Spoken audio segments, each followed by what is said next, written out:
The land of Verdan's reach sprawled before Elias Crow like a canvas painted in every shade of green. Lush fields, dense forests and winding rivers, a kingdom that thrived on agriculture, its wealth built on the backs of hard labour. Its people, though humble and proud of their harvest, were like the land they tilled, rooted in their traditions but unaware of the dangers creeping ever closer from beyond their borders. Elias had never been the type to sit idle, not since he was a boy. As a child, he had dreamt of adventure, of heroic deeds, of fighting alongside armies, of making a name for himself. But those dreams had been crushed under the weight of duty. Duty to his family, duty to his kingdom, and most importantly, duty to the crown. As the son of a prominent noble family in Verdan's reach, Elias had been groomed for a life of politics, diplomacy and quiet power. His name was known across the lands, his reputation one of quiet strength and unwavering loyalty. But now, Elias had come to a hard realization. Loyalty had its limits, and his kingdom was edging ever closer to those limits. The royal court had always been a labyrinth of intrigue and secrets. But lately, something had changed. The whispers in the shadows had grown louder, and there were eyes in every corner. Some whispered of the growing power of the elves, others spoke of Vorkath in the east, while some still clung to the belief that the orcs would eventually break their fragile peace. But none of these threats were as immediate, as real as the enemy from within. For years, the crown of Verdan's reach had turned a blind eye to the smouldering discontent of its people. A new rebellion had started to take root in the shadows, one that threatened not only the kingdom's throne but the very fabric of its society. A group of dissenters calling themselves the Veiled Dawn had emerged from the depths of the kingdom, rallying behind a banner of justice and change. But justice, Elias knew, was often a thin veil over ambition. What started as a movement for reform could easily turn into a wildfire of destruction. Elias had heard the rumors.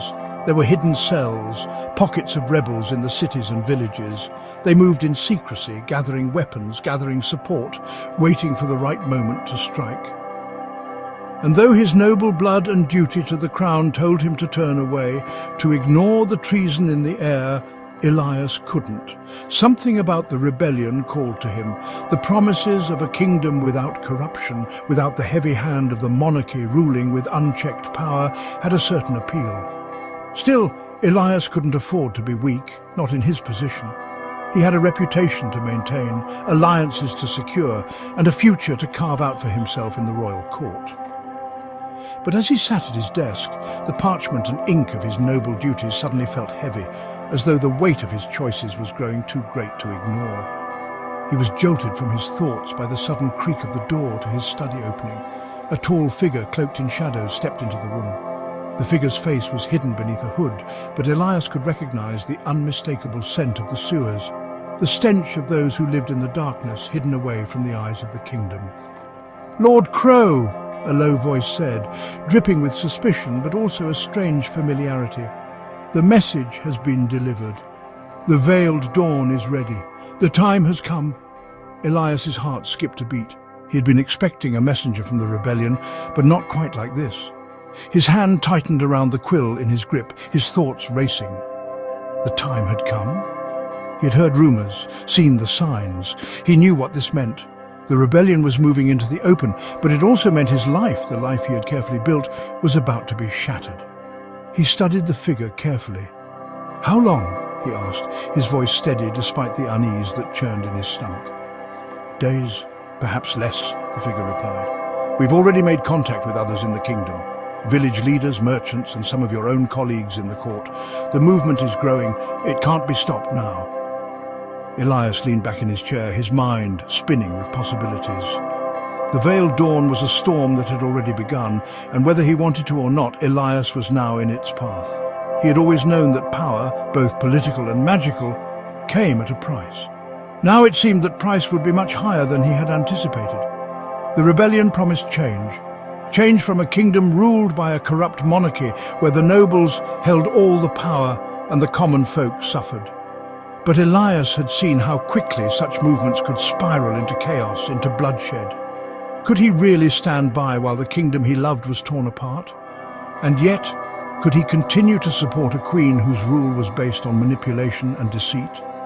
His father, Lord Aldrich Crow, had served the Queen loyally for years, gaining favour, wealth and power in the process.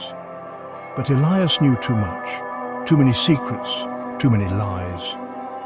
The crown was rotten to its core, and the only question that remained was how far Elias would go to either protect it or destroy it. "You've done well," Elias said finally, his voice firm. "But now, we need to move carefully. If the rebellion is to succeed, we'll need more than just blind action. We'll need to play the game. We'll need support from those who have yet to choose a side." The figure nodded, stepping closer to the desk.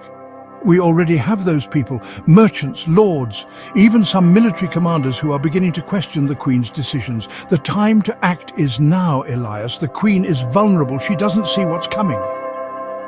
Elias's gaze darkened. "The Queen is always vulnerable, but we're running out of time. If I'm to act, it has to be done with precision. No one can know our hand before it's too late." The figure gave a curt bow, but there was something in the air now, a change, a sense of urgency that Elias couldn't ignore. As the figure departed, Elias rose from his chair and approached the window, his gaze drifting toward the distant castle where the Queen resided in her gilded halls. A kingdom teetering on the brink of revolution. A kingdom where betrayal and ambition ran as deep as its rivers. Elias's choice was clear now. He had a decision to make.